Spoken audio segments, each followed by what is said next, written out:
Moving forward, my dad drove me to the 2009 USA National Karate Federation Championships at the Fort Lauderdale Convention Center.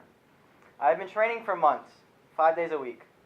Never before had I put so much effort into something, and because of this, I felt not even a Spartan army could stop me. As we approached the convention center doors, I felt with absolute certainty I would be going home with a medal.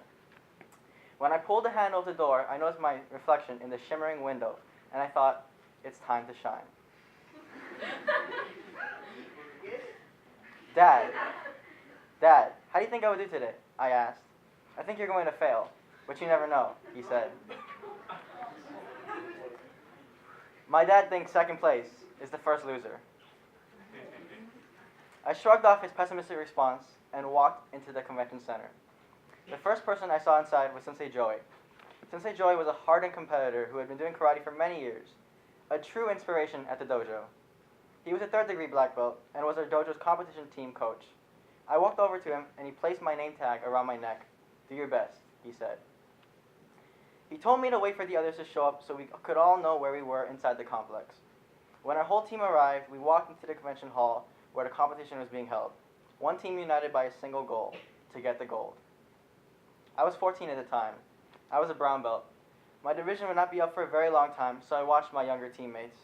One by one, they got beat. I started to get nervous. I got more and more nervous. As they continued to lose, the nervousness struck the core of my body. I heard my dad's negative voice inside my head.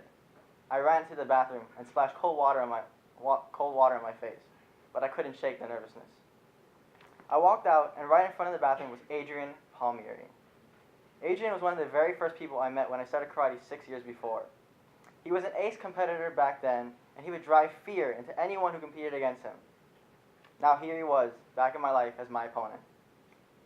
As I walked past him, our eyes locked. He didn't even acknowledge my existence. Then from the speaker I heard, Division K-368, 14-year-old boys. Intermediate kata, please come to the staging area. With every step I took toward the staging area, all I could think about was how badly Adrian was going to cream me. I thought, this is Adrian Palmieri, the international competitor, the professional athlete, the #1 student from his dojo. What hope did I have for even lasting a second in the ring with him? Once I reached the staging area, they asked to see my name tag. It was then when I was hit by euphoric joy. It turned out that Adrian Palmieri was in the 13-year-old division. I thought, yes, now I can win for sure. Sadly, this feeling would not last. As I entered the ring, I felt time had stopped. I felt like I was the only person in the arena. In reality, time passed. During that real time, I lost my match, 3 flags to none. My spirit was crushed. As I was sitting in the stands, moping in my seat over my horrific defeat, Sensei Joey asked me what was wrong. Sensei, how is it possible to put forth your maximum effort, yet still come up short, I asked. It's simple, he said. Everyone puts forth their maximum effort. The only way to win is to go beyond your natural limits.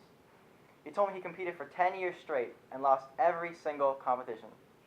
But still, he continued, with every competition bringing him closer to winning. From that moment on, I never backed down, no matter what the challenge. Now I pursue goals and I don't stop until they are completed. I realized my dad's ideas of success and failure was all wrong.